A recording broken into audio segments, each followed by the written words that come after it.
I think there's something existentially required in every person just to know that you're there in the universe. And I think being creative is part of that. It's just a part of shouting, here I am, this is me. Look, and it doesn't, and as you said, maybe nobody's going to look at it. Maybe nobody's going to like it if they do look at it, but it's still you saying, this represents me in this place, in this life. Somehow everything led me to creating this photo. I gotta just put it out there.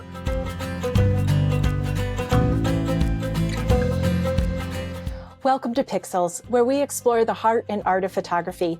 I'm Beth Buelow, and I am so glad you're here. Pixels is a project of the Nature Photography Collective, where we provide virtual and in-person opportunities to help nature photographers who are interested in deeper connections to create more impactful images so that they can confidently and consistently express themselves. I'm so pleased to welcome Joshua Cripps to the show. Joshua Cripps is a renowned landscape photographer who has garnered worldwide acclaim for his breathtaking images of our planet's wild places. His photos have been published by the likes of National Geographic, NASA, CNN, The Sun, and Nikon Global. Joshua grew up in the foothills of the Sierra Nevada and has been exploring the range of light for most of his life. Since 2015, he has made his home in the Eastern Sierra, one of the most spectacular and photogenic mountain landscapes in the world. In 2023, in the small town of Lone Pine, Joshua opened the Mount Whitney Gallery,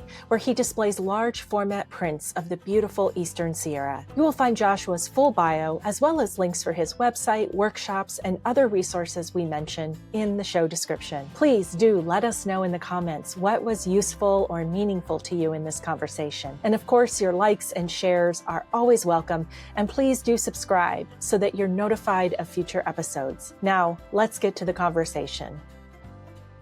Hi, Joshua. Welcome to Pixels. I have been looking forward to this conversation. Hey, Beth, thanks. Yeah, thanks for having me. I've been looking forward to it as well. I've been watching some of your previous Pixels episodes, previous Pixel podcast peeps, and enjoyed the very thoughtful interview style that you have. Oh, thanks.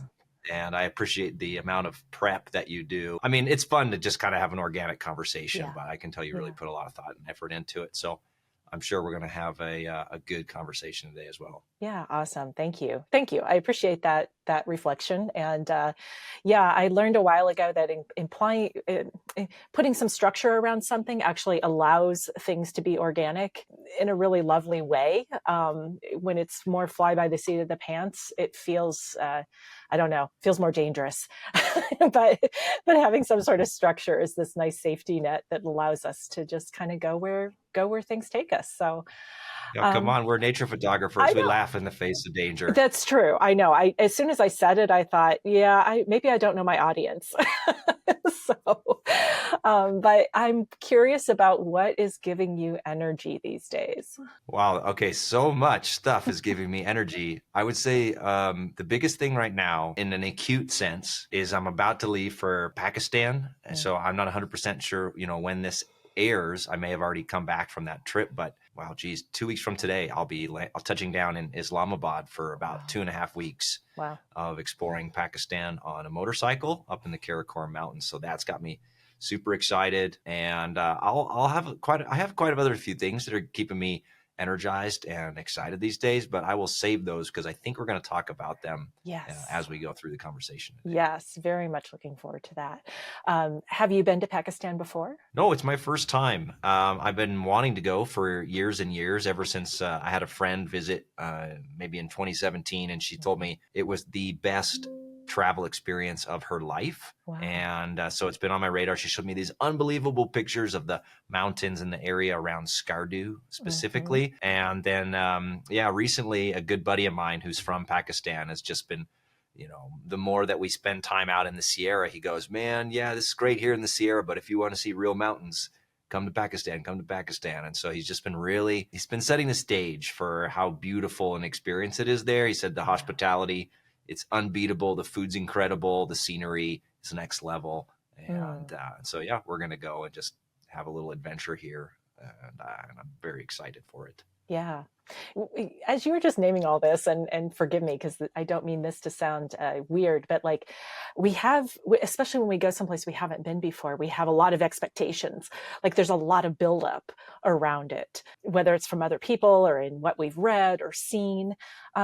When you're going to someplace new like that and you've heard all of that positive and exciting information, how do you approach like your own expectations for your experience? And that's a really good question. And I think that's something that hits a lot of photographers really hard Mm-hmm. because it's way too easy to have seen those Instagram banger shots from those locations and then to get almost put into a preconception rut before you even get there about, Yeah. well, these are the places you have to photograph. These are the kinds of photos that you have to take. In that regard, what I try to do when I'm visiting a place for a first time as a photographer is I try to do a little bit of what Cole Thompson does with his Yes. photo celibacy.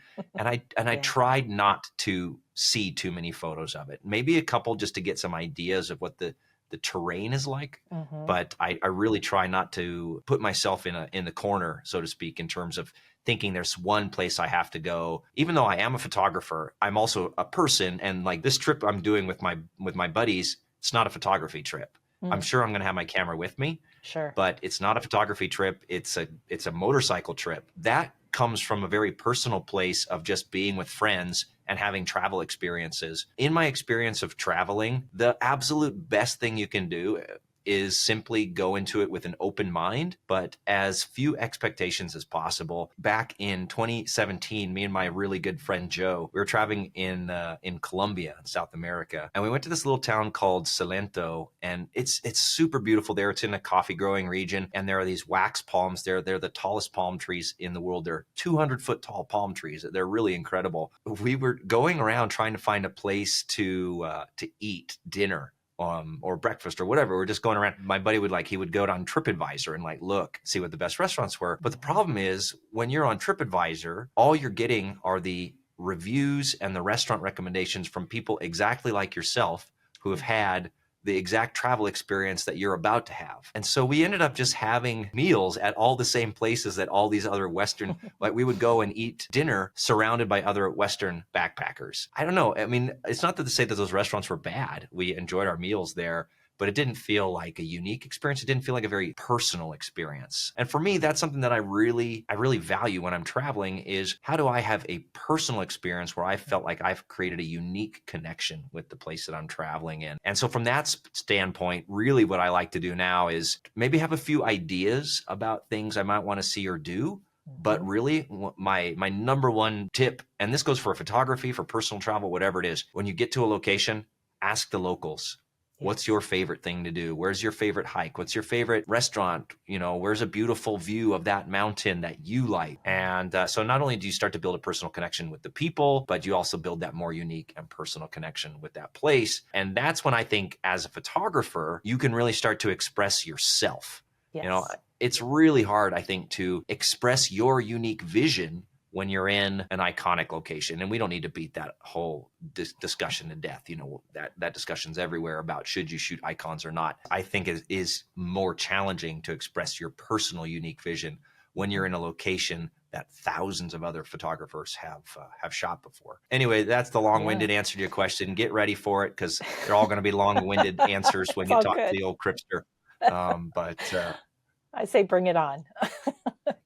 All right. You asked for it. I know. Be careful what you wish for. Today's 4-hour podcast. Yeah. Well, it's actually kind of amusing to me how often Cole Thompson has come up on this podcast. And he and I have had, we've had a good conversation on the podcast before. And I was thinking about that when you were saying, going to this location and not necessarily scoping out every possible place to go and possible image. It's like a situational celibacy that you just choose to be open. And I'll just share this real quick. It makes me think of something I know I've shared on another episode, but it's worth repeating. Because of Google Maps, because of TripAdvisor and Yelp and everything else, we've lost some element of discovery when we go someplace new because we can vet everything just on our phones instead of it being a more organic process. So I appreciate what you're saying and that advice to, check in with the locals. Because otherwise you are going to have sort of a cookie cutter experience, even though it's yours and it's with your friends and whatnot, and it's particular to your time and place. Having that authentic experience for you that is going to make your memory is about sort of maybe letting go of some of that control, that sense of control, maybe even that we feel with those tools. Yeah, 100%. Yeah, there's this idea of FOMO, and I think Yeah. FOMO is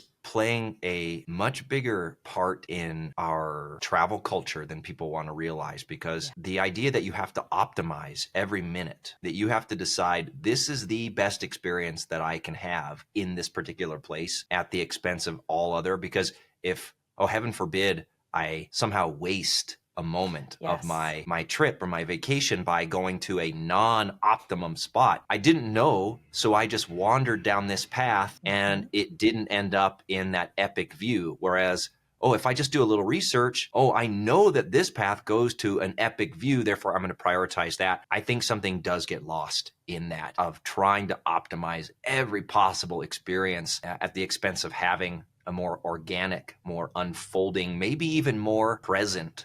And I try not to editorialize too much, but I think regardless of the experience that you want, the best experiences are the ones where you feel most present. Whether you're doing photography, whether you're traveling, when you're in that moment, that's a beautiful thing. If you're photographing and you're sitting there the whole time thinking, this would be so much better if I was somewhere else. Yeah. Because you're in that mentality of, I had to optimize. I have to optimize everything. This is a good restaurant, but we really should have been at the better restaurant across the street. Gosh, you're going to spend this is just a terrible, okay, I am going to editorialize. I think this is a terrible way to live your life, to constantly be thinking, there's one better option that I could have had other than the one that I'm in right now. Absolutely. And then there's also like standing there and taking the photo and thinking, how is this going to play on social media? To me, that also takes me out of presence. If I even dare, even if there's just this little glimmer of, ooh, this is going to be fun to share. Whew. Have you ever had that kind of moment? Oh my gosh, absolutely. I mean, I think it's almost impossible not to. Yeah. Right. To not think at some level, I can't wait to share this at whatever scale you're talking about, whether it's I want to share this with my friends or my family, or I want to share it with my whole audience. It's really hard to pull yourself out of that. I don't know that you can do it. I don't think there's a perfect balance where you can say, I'm always going to be 100% present and I'm never going to take a picture with the intention of sharing it.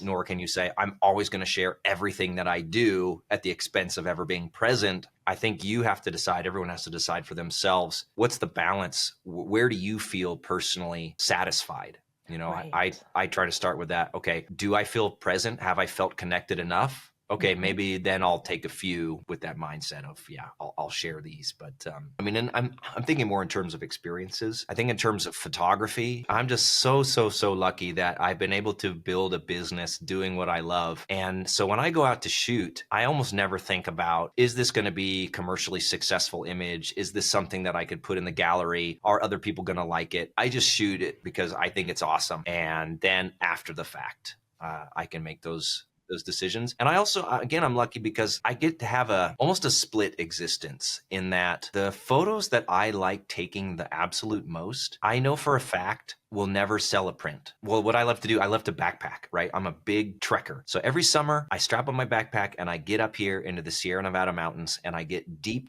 into that mountain range, try to find these incredibly beautiful areas. And for me, it's something that I just love and I couldn't live without doing it. And I photograph to represent that experience. What I found in doing, art festivals way back in the day, and now that I have the gallery, is that people only, at some level, they'll only buy a photo, but they won't even talk about a photo unless they feel an emotional connection to it. Doesn't matter how beautiful a photo is. If it's 20 miles into the backcountry, some place that nobody's ever going to go, people don't connect with that. It's kind of nice because I can just do whatever I want in that sphere. And then whenever I'm photographing more in the front country where, you know, a lot more people have visited, like the Alabama Hills, which is just right outside my door here, I freaking love photographing the Alabama Hills. It's such a cool place. It's so fun to explore, but it has the added benefit of thousands and thousands and thousands of people have been there and they also feel strongly about it. And so those are the kinds of photos that, yeah, I'll put those in the gallery, and then all the backcountry stuff, I just save for myself. How do you honor those images that you save for yourself? Like, are they just sitting on the hard drive? Do you end up printing them for your own personal space? Or here in the gallery, I have two of the biggest photos, more or less just for me. Yeah, I have one photo. It's a 4x8 pano, and that's from a backpacking trip I did with one of my best friends here on the east side a couple of summers ago. And then I have another one from my personal favorite place in the entire Sierra, which is this remote basin in Kings Canyon. And I did that with a guy, like on a guy's trip a couple summers ago as well, took that image. And so I have that one printed 40 inches by 80 inches. Yeah, I just go and look at them. I just sit there and I remember what it's like to be there. There's that. And then something that happens accidentally. I don't know. I don't sit down and go, I'm going to have a reminiscence day. But if I'm ever preparing something, like preparing for a talk or a YouTube video or an online course or whatever, and I'm like, okay, I need to find that one image where I can demonstrate the importance of making sure that the reflection of your mountain, you know, doesn't get cut off by the shore. I'm just,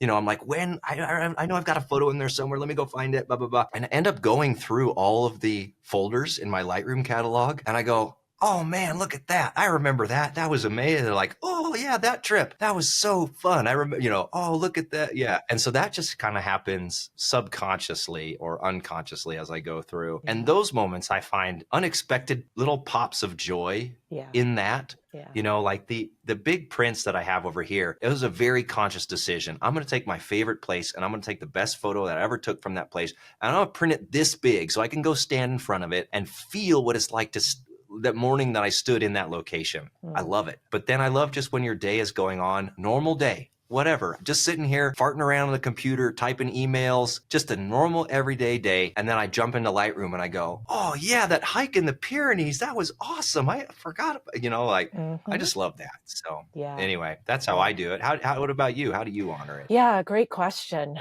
I probably tend to share things that, you know, I will just go ahead and put it on Instagram then, you know, and say, because I tend towards the abstract, it's less likely to have that kind of emotional connection that you were talking about. So I mean, that's something for me to be thinking about. But I've been toying with the idea that TJ Thorne planted with me, which was like to have a sketchbook and to have a portion of my website that says it's basically a sketchbook. And that's where I could share these kind of experiments, works in progress, ideas, explorations. So that's one way of both honoring my desire to share. And it sounds like you have a similar desire, like that's part of the creative circle. It's not just enough to take the photo and then look at it and say, oh, that's really cool. There's a relationship that we want to have with viewers and to have that full circle of engagement, I guess. So that's one way to do that with some of those where I'm like, you know, that's a really cool image. I don't know if anybody else would like it. I don't know if it would mean anything to anyone else, but I feel compelled to put it out there for some reason. So that's something I'm toying around with. It doesn't even have to be a feedback loop, I don't think. Right. You know, I think there's something existentially required in every person just to know that you're there in the universe. And I think being creative is part of that. It's just a part of shouting, here I am, you know, this is me. Look, like, and it doesn't, as you said, maybe nobody's going to look at it. Maybe nobody's going to like it if they do look at it, but it's still you saying, this represents me in this place, in this life. Somehow everything led me to creating this photo. I gotta just put it out there. Yeah. You know? It's part of our voice. Yeah, that's it. Yeah, I know that's a big part of it for me is just knowing that, like, I'm here. I don't know. I just got to make some noise about that. Yeah, like there's something celebrating. It's like we're celebrating ourselves and our creativity and our expression, and it's a way we make an imprint. And we don't know what impact it has, and that's probably just fine. Sometimes we do get that feedback, but often we don't. And we just have to trust, I guess. Yeah, I love how you put that as a celebration. Yeah. Thank That's you. a really good way to put it. And you don't know. You don't know the No, feedback. I bet TJ, you shouldn't listen to him anyway. I know. I He's know. not that thoughtful or talented. So, Super you know, shallow. Super shallow. yeah, exactly. Never puts any thought to anything he does. But I'm sure he was not thinking in terms of inspiration when he started putting Right. together his sketchbooks, so to speak, on his website. But now here you are Yeah. considering the same idea. Yeah. And maybe some other artist is getting, considering that too and saying, oh, okay. Yeah, maybe I can follow, maybe that gives somebody a little inspiration or a little bravery or whatever it takes to be Yeah. like, all right, this isn't going to get those likes on Instagram, but I still want to put it out there somehow. Exactly. So yeah, it's really hard. As you said, you can never predict that impact. No. Yeah.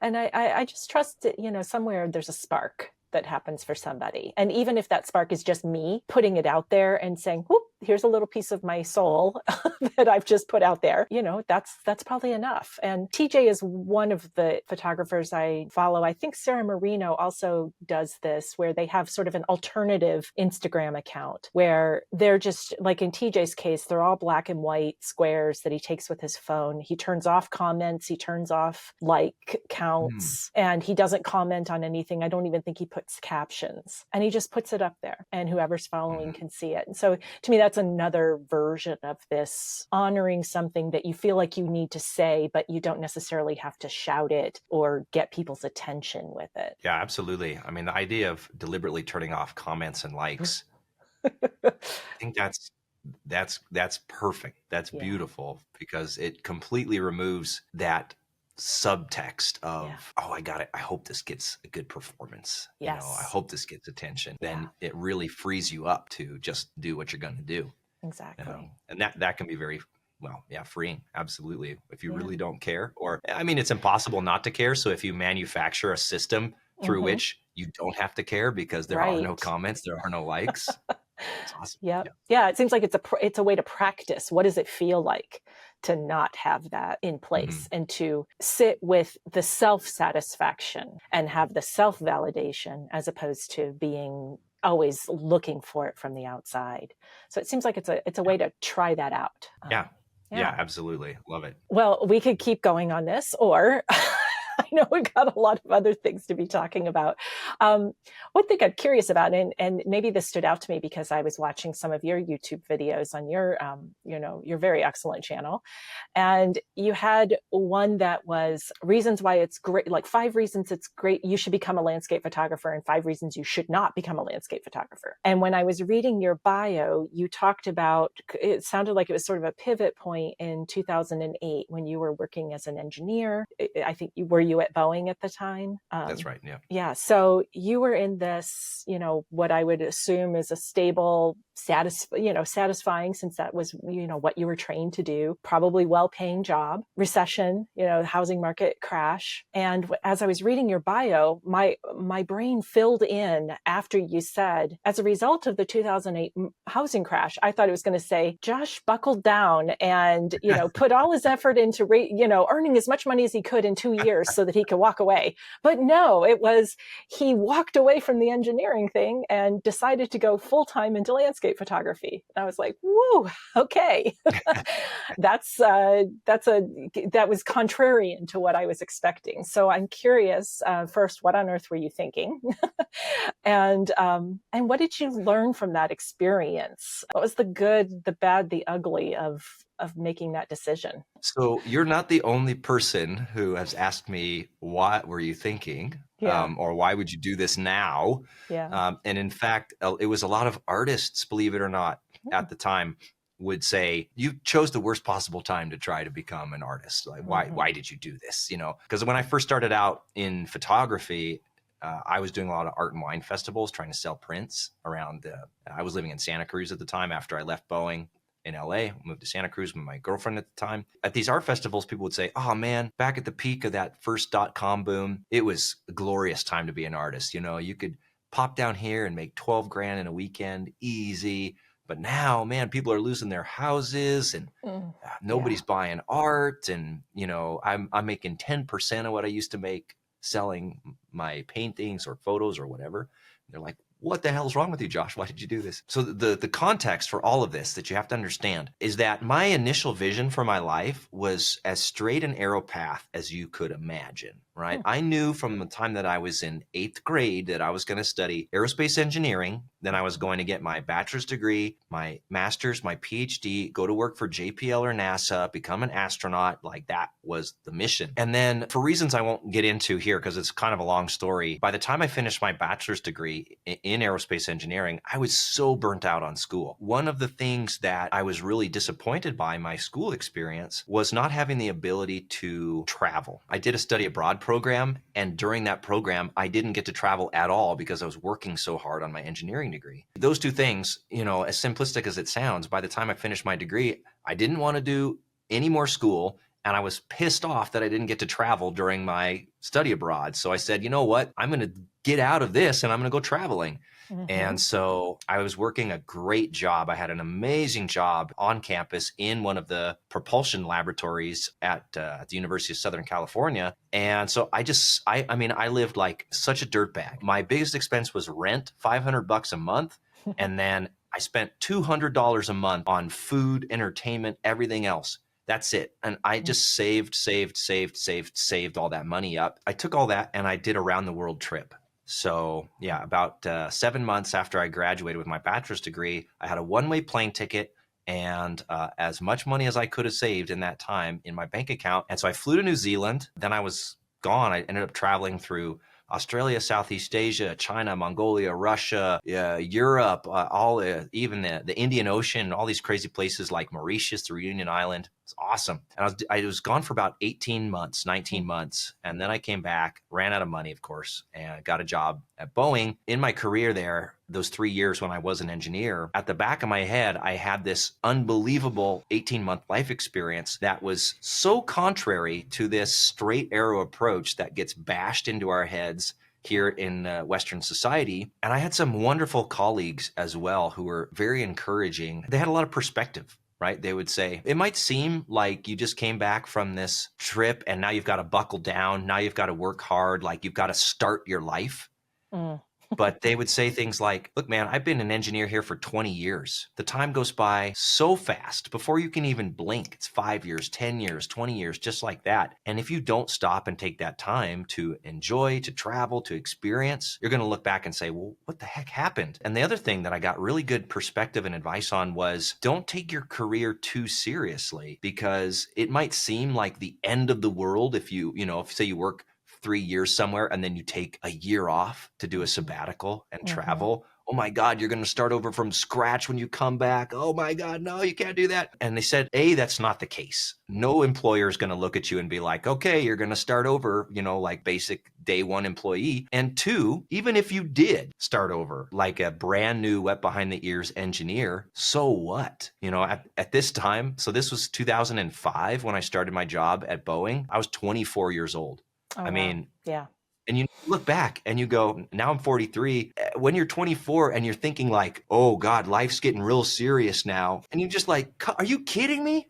Come on. You're 24. You could take 5 years off and do nothing. You could like be a juggler on the beaches of Bali for 5 years and then start your life at 29 and, start your life, right? Yeah. And still be totally okay. And then even if you quit that job at 32 and spend another 3 years traveling and then started another job at 30, like, so what? Yeah. Right? Yeah. And so it's always hard to have that perspective when you are in that position. But the people that I worked with really were like, look, man, I've been here 25 years. And so what if you leave your job and it doesn't work out and you sleep on your mom's couch for a year because you tried to be a photographer? And then when the economy recovers, you get rehired as an engineer, like big freaking whoop. So that's pretty much how it happened. When that recession hit and Boeing, they had to lay off a bunch of people, and a lot of people, I think rightfully so, they're freaking out. They've been working at the company for 30 years. They've got a house and family and blah, blah, blah. In 2008, I was 27. I was renting month to month. I had no car payment. My student loans were paid off. I had basically no debt. I didn't have any kids. I wasn't married. I don't even know if I had any house plants in those days. Like I had no responsibilities, no real responsibilities that I couldn't like try. Right. And so Anyway, that's again, I'm really blathering on today, but that is basically the story of how I decided to go for it, even though the timing was really bad. And I can say, looking back, to circle back to your good, bad, and ugly about it, the good thing I can say, it really helped me learn the lesson of, even if you don't know everything and you don't have the entire route planned out, jumping in, starting is awesome. Just start. Like, you can figure out a lot on the way.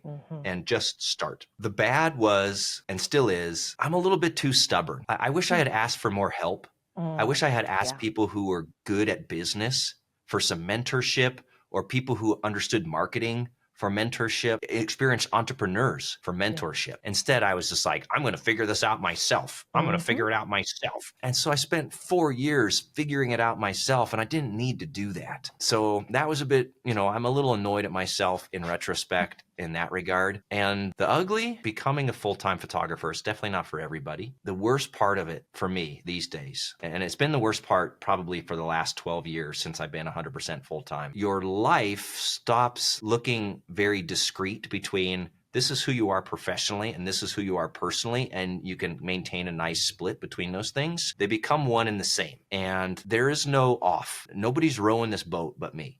And so it's fine. I can stop paddling anytime, no problem at all. As soon as I do that, boat stops moving.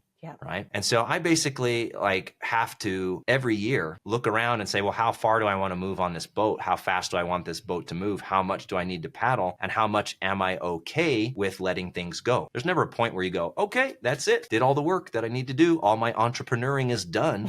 Right. There's always another marketing campaign you could do. There's always another online course you could do, another partnership. There's another speech. There's another sales seminar that you could go to. There's always more stuff you can do. You got to decide. And that's hard. That's really hard to know when enough is enough. Yes. So yeah, I would say that's the worst part. But the flip side to that coin, which is why I keep doing it, is the beauty of almost complete agency over my life.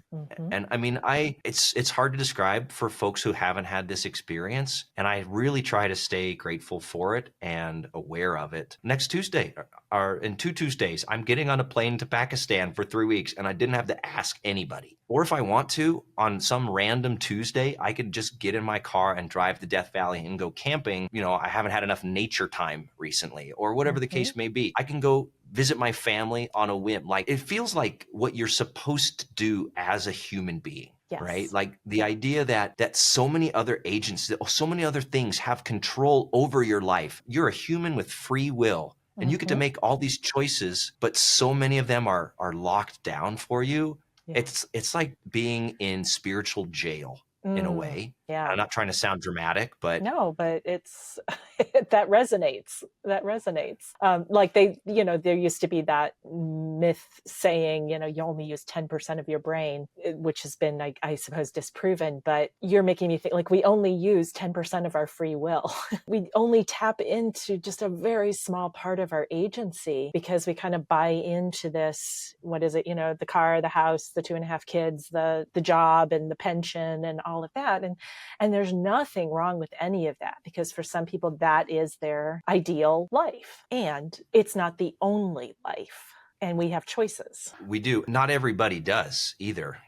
Life really happens to you. I think about that. Like, I'm not married. I don't have kids. But if I were married, if I did have kids, my lifestyle is great for a single person. If I was responsible for a family, I do riddle that question of, should I go back to get a more stable job, like go back and work for an engineering company again? It's about those priorities, right? Like, you make that choice because it supports the lifestyle that you want or what's most important to you. All that being said, I can say that, like, if you've never experienced it, you owe it to yourself. If you have the ability, if you have the option, take 3 months or 6 months or a year and do a sabbatical and, save up some money and just like wake up every day and go, well, what do I want to do today?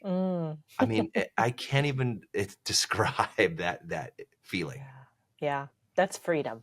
Freedom is one of my core values. And the more photographers I've talked to, the more I'm convinced that if we were to ask all of them, what are your top 3 core values? Something having to do with freedom or independence, agency would probably be pretty high up there. We choose this partly because even if it's not our bread and butter, there's a freedom of expression that I think we are tapping into as well. So that freedom can take many forms. And just being an artist, there's something, it's like, it's something that you embrace and explore. Let's go to some images. I want to hear about your gallery, and I know we want to talk about the YouTube channel and some other things, but let's pull up some visuals here so that we can talk about some of the very self-expression that we've been theorizing around. Let's talk about this gorgeous pivot pixel that you're sharing with us here. So what are we looking at? What's the story here? This photo for me, it represents a big shift in my philosophical approach to photography. And it really helped propel me into all of the things that I've been able to achieve as a photographer, whether artistically or in my career or however you want to interpret it. This I took in 2012. And in 2012, I'd already started to earn money as a photographer teaching workshops with Jim Patterson. Even though I was doing that, I still had this sense of, oh, someday when I'm a real photographer, then I'll do XYZ, right? But this particular trip, I remember it being this turning point. 4 years before this, I'd gone to New Zealand with my girlfriend at the time. And I remember having thoughts like, oh, there'd be a really cool photo from the top of that ridge line at sunrise as the sun comes through this valley. But boy, that's really a long way up there. And I don't know if I want to get up at 3 a.m. and hike all the way up there in the dark, but that's something I'll do when I'm a real photographer. And this trip, I finally got it in my head that I had it completely backwards, right? It wasn't that somebody or the industry or whomever was going to give me permission to be a photographer and now I could go do these things. It was, I'm going to go do the things that I want to do to get the images that I want. That's what makes me a real photographer. And so on this trip, it was my very first dedicated serious photography trip. It was 30 days in New Zealand, just me, just for taking pictures. And even though I still had this epiphany that I had this idea backwards, internalizing that idea was still really hard. And so what I told myself on this trip was, I'm going to go to these places that I want to photograph, and I'm going to think about what would a real photographer do here? And then I'm going to do those things.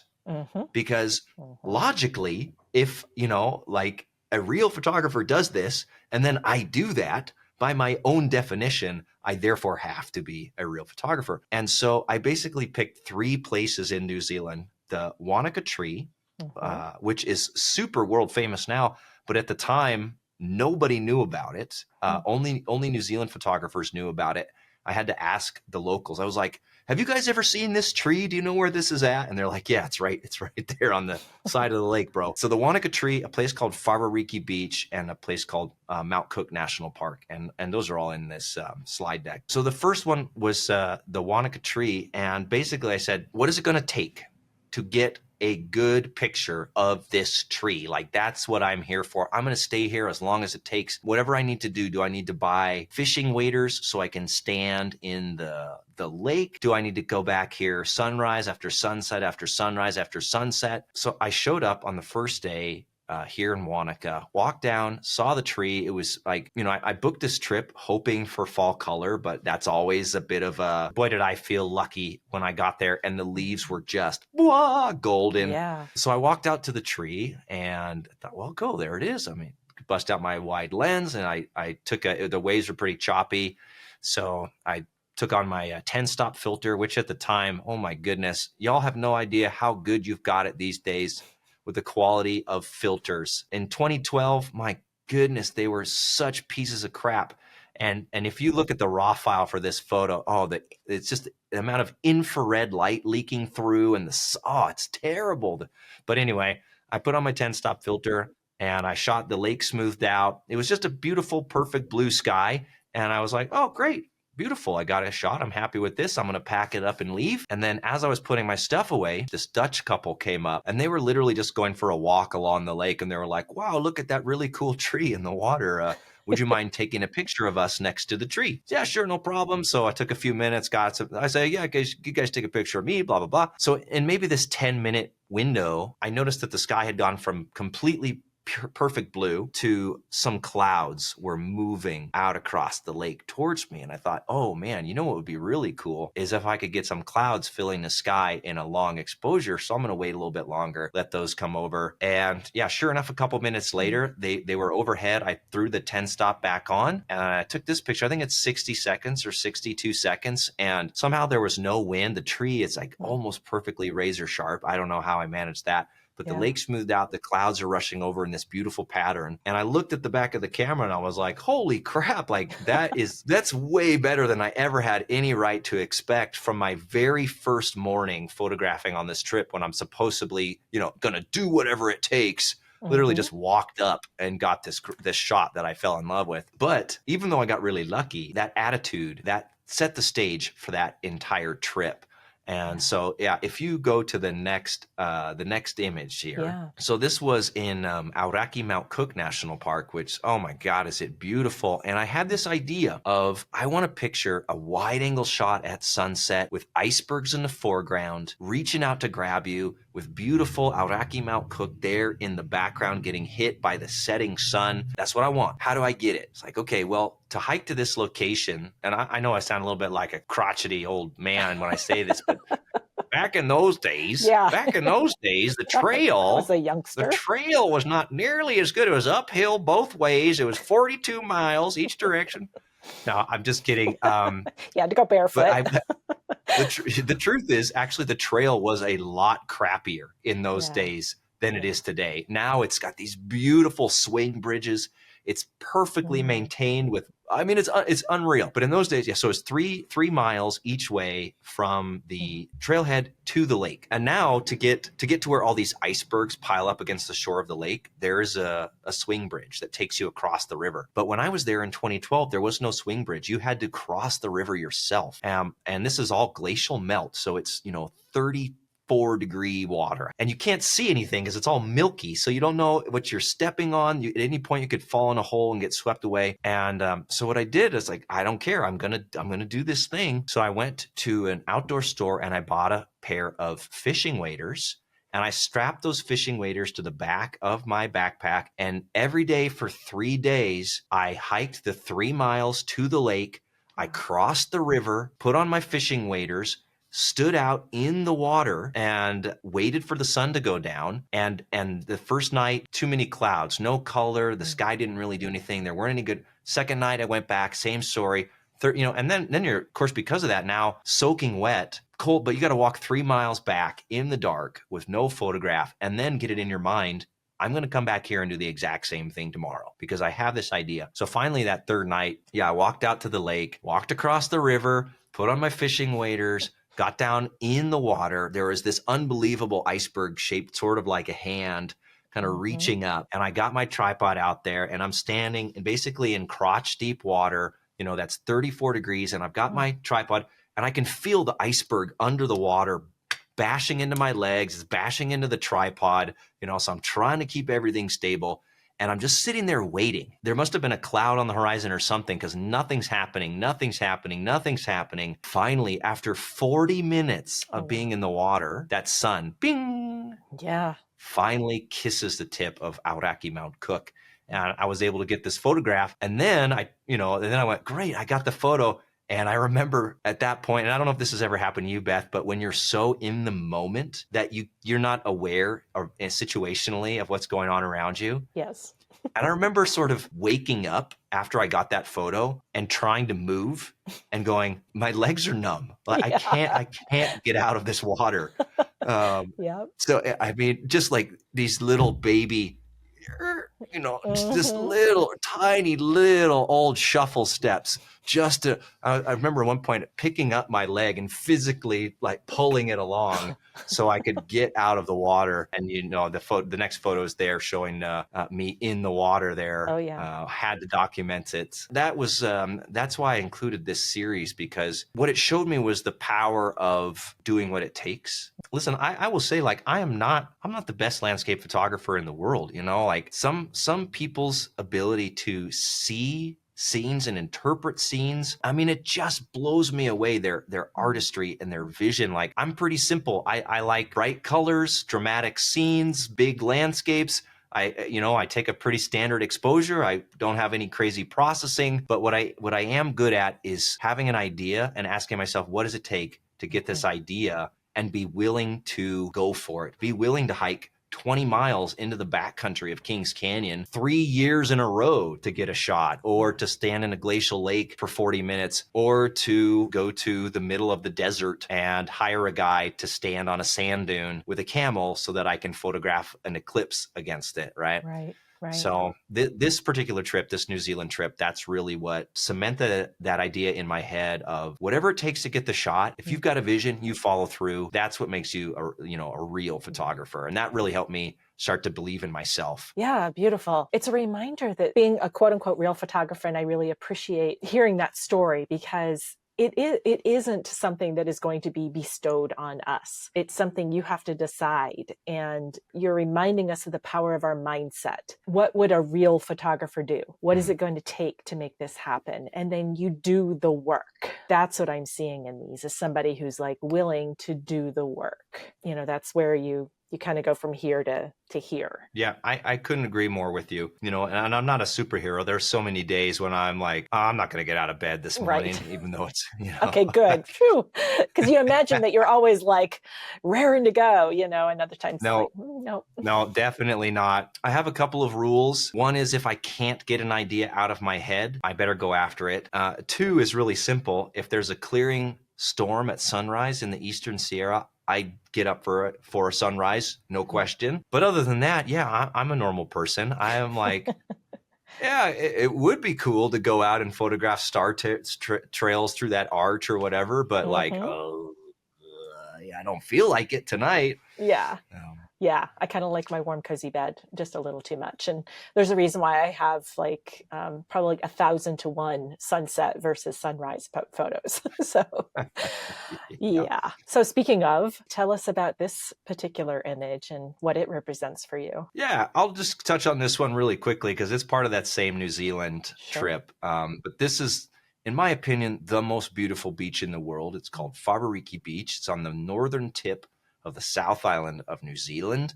It was that same idea. I went up there and I said, I'm going to stay here up to 5 days, no matter what it takes, to get a shot. And I didn't have a preconception about what kind of shot I wanted. I just wanted a shot that I could look back on and say, holy crap, look at this unbelievable place. And so, yeah, I just went out there. It's about maybe a 30-minute walk. It's a beautiful walk through these sheep and cow pastures, past all of these gorgeous Nikau palms. And then you get on the beach, and then these islands are called the Archway Islands. You know, they're massive. The scale doesn't really show in this photo, but that tall one that looks like an elephant, I think it's 200 or 250 feet tall. The other one, which you can't see, it has a massive arch in it that you can't see from this particular angle.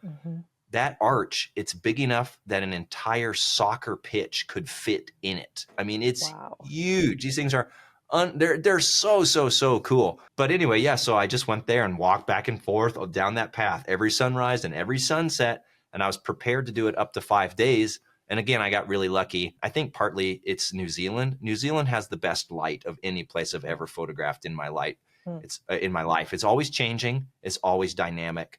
I mean, it's insane. I've never seen more double rainbows, more crepuscular rays, more unbelievable sunrises and sunsets than I've seen in New Zealand. So it's a highly recommended place for photography. But yeah, I think it was the second or third night that I was there that I was out there with another photographer. And one of the cool things about this beach is incredibly flat. And it's one of the flattest beaches I've ever seen. And so when the waves come in, they just roll. And it makes this perfect mirror reflection. Like, it's unbelievable how pristine the reflection on this beach can be. And we watched the sun go down, this beautiful speckled clouds filled the sky. And I remember saying to the photographer that I was with, anybody who's not here right now, I think what I said is an idiot, but seems unnecessarily harsh in retrospect. But I remember just feeling so unbelievably overjoyed by like witnessing this. It just felt like, how come nobody else is here? Nobody else gets to see this. Anyway. Well, what's striking me is that you were fully present. Like we were talking about presence before. I sense that you were so there, you couldn't imagine that everybody else wouldn't want to be there, that it was that you were that connected.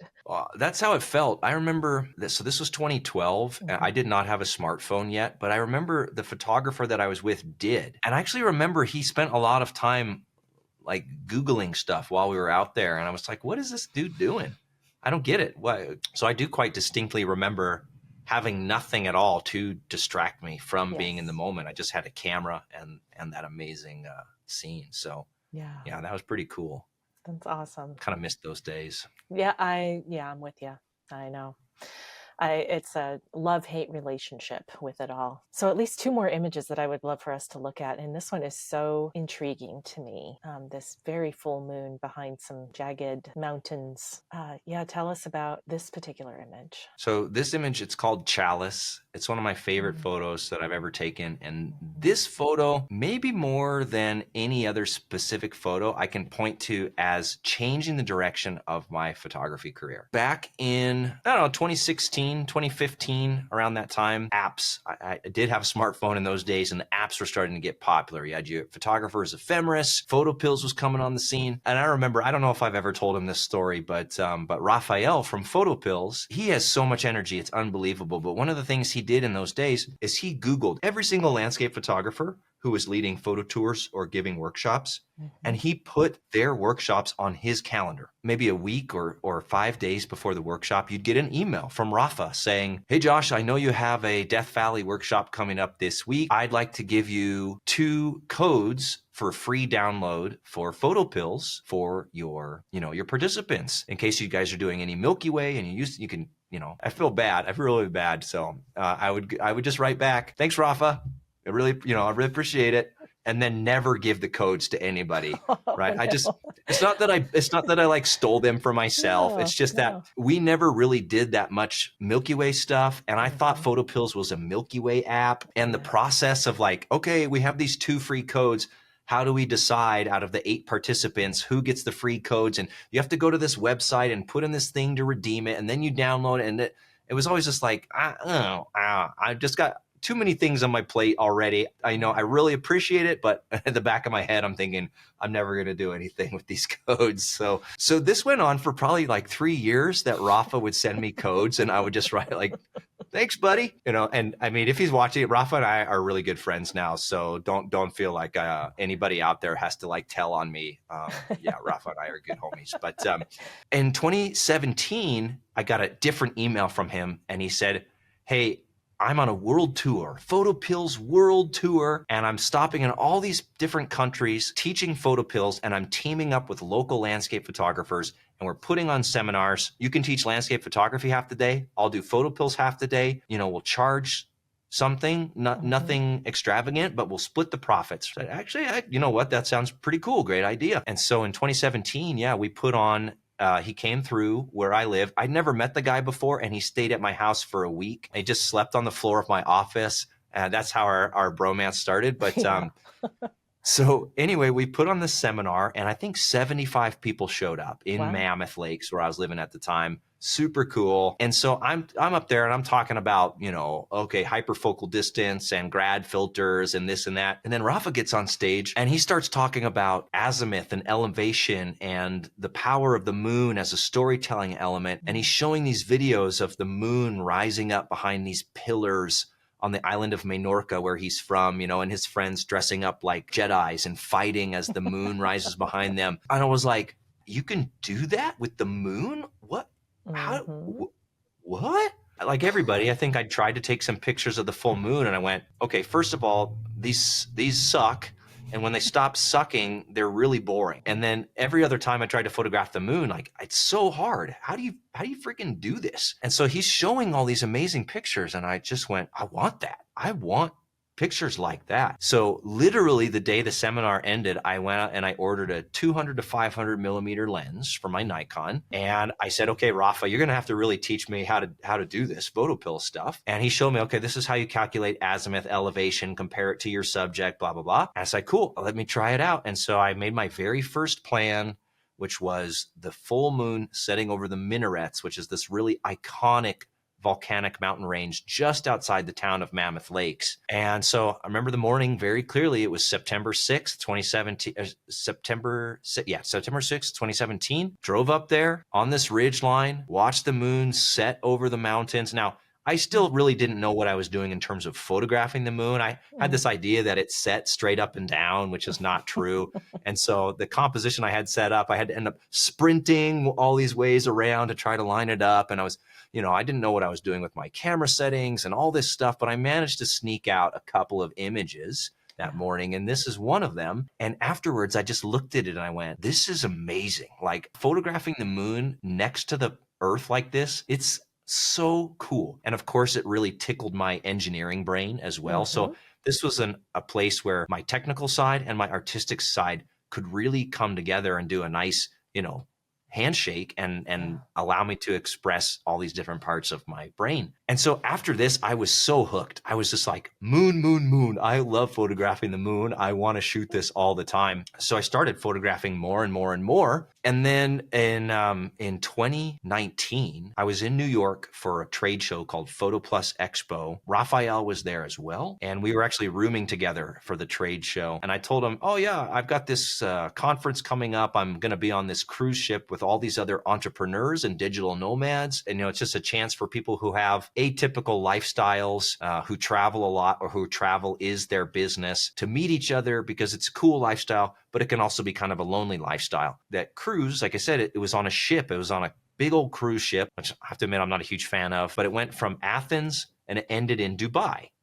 And it was in December 2019. And of course, Rafa, who has all this stuff just in his brain, is like, okay, Middle East, December 2019, he's going, are you going to photograph the annular solar eclipse? And I was like, I didn't even know there was one. It's not visible in California. It wasn't even on my radar. But it turns out that it swept through the path of, totality, swept through right through the UAE. And I said, well, geez Louise, I mean, the eclipse is only 10 days after this conference ends. Heck yeah.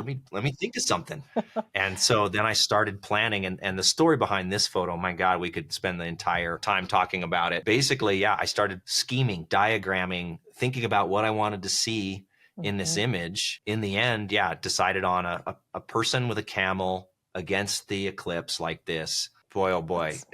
To have this idea, to do all the math, to do all the planning, be able to, contact a person who had a camel that I could use and, get it into the right spot at the right time, have the conditions be, aligned. I mean, I just couldn't believe it that it all came together. But then, it's the same process. The same process you used to photograph the moon, I used to create this eclipse photo. Ironically, even though my heart is Eastern Sierra, like I love photographing the Sierra Mountains here in California, this photo from the Middle East is more well known than any of my other photos for sure. So this photo really, for a lot of people, clued them into who I was, what I like to do, and kind of helped build my name, reputation as a photographer. And so now I teach these moon workshops here in Lone Pine at my gallery, and I teach people how to do things like this. And it all started from that one photo of the moon popping down over the minarets and just sending me down this avenue where I had no way to predict this is where I'd ever end up, teaching hundreds of people how to take pictures like this. It's been a pretty cool journey. Yeah.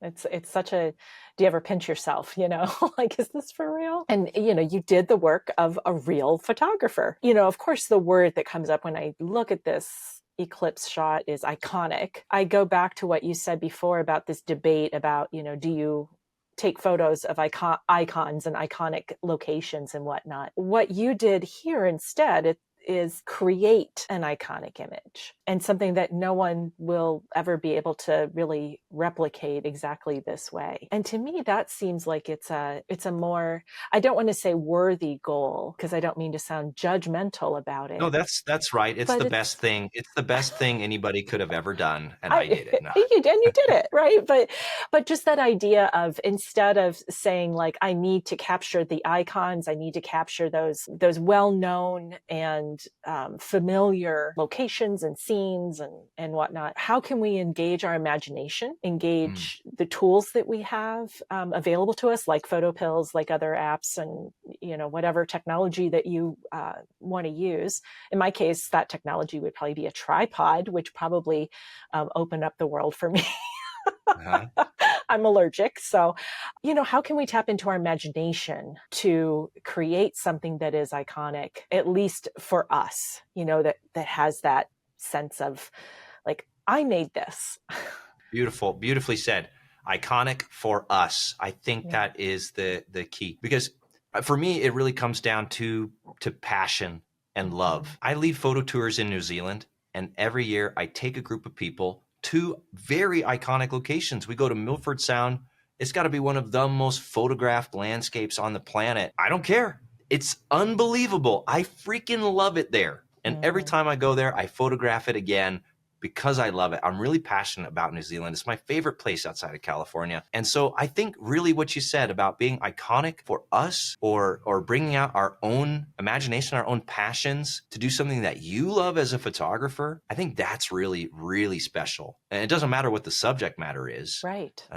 But if it ignites you, then that's really cool. Cool. Well, I wish we could keep looking at photos, but I know we've got a few other things that we want to touch on. So I'm looking forward to sharing others that you have shared with me in the intro to this video. And of course, links will be in the description to find more of your work. But I want to touch on two things. First, very curious about how your gallery is doing. You have Mount Whitney Gallery, and we're in such a digital age, and you have gone brick and mortar. So there's this zig and zag thing that I'm sensing of whenever zig, you zag. So tell us a little bit about the gallery and what were you thinking? Okay, so this is the best thing I've ever done as a photographer. I was so doubtful and so uncertain when I was considering opening it. And now looking back, I can't believe there was ever a question in my mind about doing this. It's another thing where I had a combination of intention and opportunity that wasn't necessarily my own creation. So I was living in Mammoth and I loved it up there, but I was pretty complacent, just kind of treading water. For reasons I won't get into, I had to move out of the place that I was living, and it was impossible to find anywhere else to live in Mammoth. So I started looking in Bishop, which was the next town over. It was impossible to find anything there. So I started looking in Lone Pine, which is where I live now, even though that's an hour and 40 minutes away from Mammoth. But it's actually, Lone Pine is my favorite place. Just in terms of location, it's my favorite place probably in the whole world. Now, I never considered, I wouldn't wake up and say, I sure can't wait to live in Lone Pine. I can't wait to live in a town of 1,900 people that's an hour away from the nearest bar. Well, there's a bar across the street, but you know what I mean? Like, it's an hour away from the pet food store. But the location, oh my God, it's hard to imagine any place on earth that has more to photograph than here. We've got the high alpine zone of the Sierra Nevada going all the way up to 14,500 feet. Beautiful meadows filled with wildflowers, creeks and lakes and boulder fields. Then coming down here, we have the true desert and Death Valley. I can be at the border, the Death Valley National Park boundary, in 35 minutes. And I'm so jealous. It's amazing. And I look at Mount Whitney, which I look at every day. It is the high point in Sequoia National Park. And then looking up here just a little bit to the north is the ridgeline that separates us from Kings Canyon National Park. So I'm in three national parks, three unbelievable national parks that are within, sort of a stone's throw. And we also have all this other crazy cool stuff like the Bristlecone Pines and Mono Lake. And that's, a little bit farther from here, but it's all super accessible. And so I ended up moving down here to Lone Pine because I found a place to live. I was walking down the street one day, right here on Main Street, Highway 395, and I saw an open storefront with a big for rent sign in it. And I went, And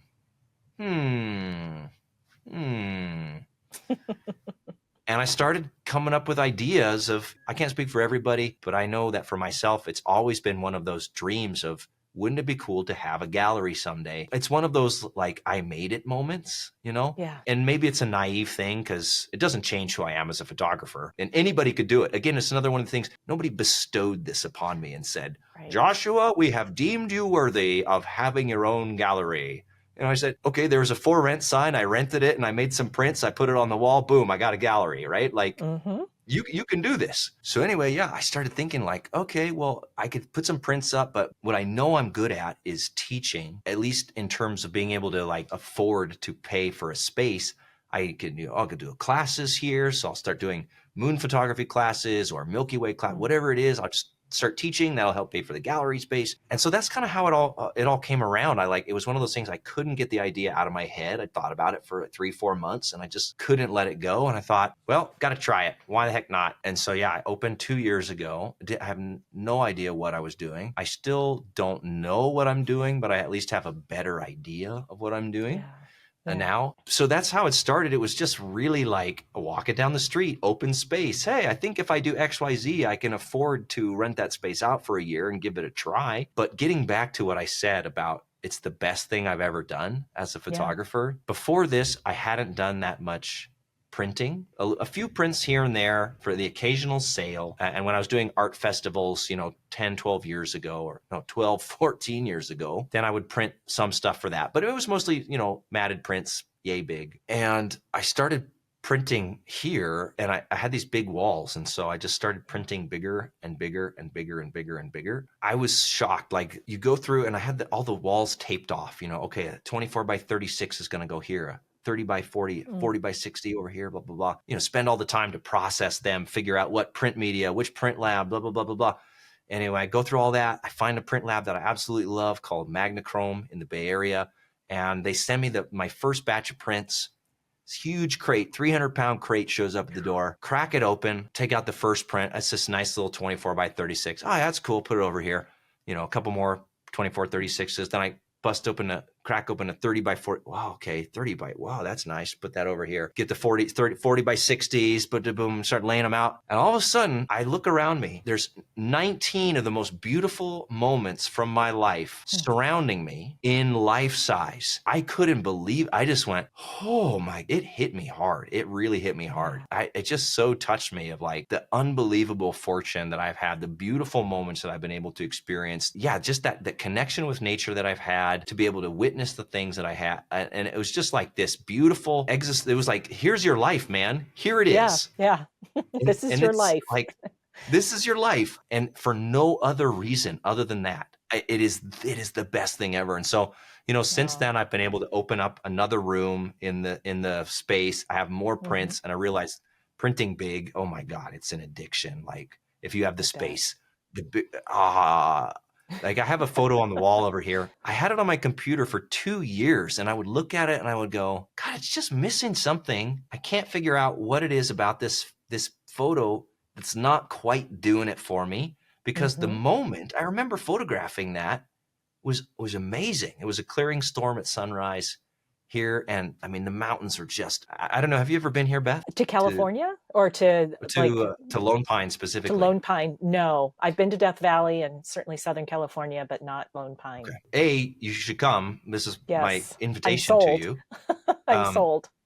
One of the things that makes it so spectacular is we have no foothills here. It's very cool. It's a sort of a weird freak geometry or geology thing where the mountains just like started lifting up like that. Yeah, and then we just have this big steep escarpment. So here in the valley floor, we're at 3,700 feet elevation. 10 miles from here is the 14,000. So the mountain just goes zoop, tink, right? There's none of this. It doesn't do that. It just goes, goes straight up. And so, this particular morning, God, the mountains were all covered with fresh snow. And I was just looking at, 10,000 vertical feet. I mean, I was like, what the? But I'm looking at the photo on my computer and I'm going, I don't get it. Why is it not? Just doesn't have that, whatever it is. And I thought, well, maybe my experience has been every photo that I turn into a print makes me feel something. I feel something more than I do when I'm looking at it on the computer. And I thought, well, maybe it just needs to be printed. I kind of took a deep breath and I hitched up my pants and I said, all right, I'm going to print this one 6 feet wide. Maybe that's all it needs, because it's a big scene. We're talking about big mountains. This thing needs to be printed big. So I printed it 4 feet by 6 feet and it absolutely just knocks me off my butt. I'm just like, holy crap. And it turns out that's what it needed. That's what it needed. So for me now at this point, I can say, I don't care how beautiful your photos are on the computer. What you need as a photographer is some way that you can you can print your work and make it physical again.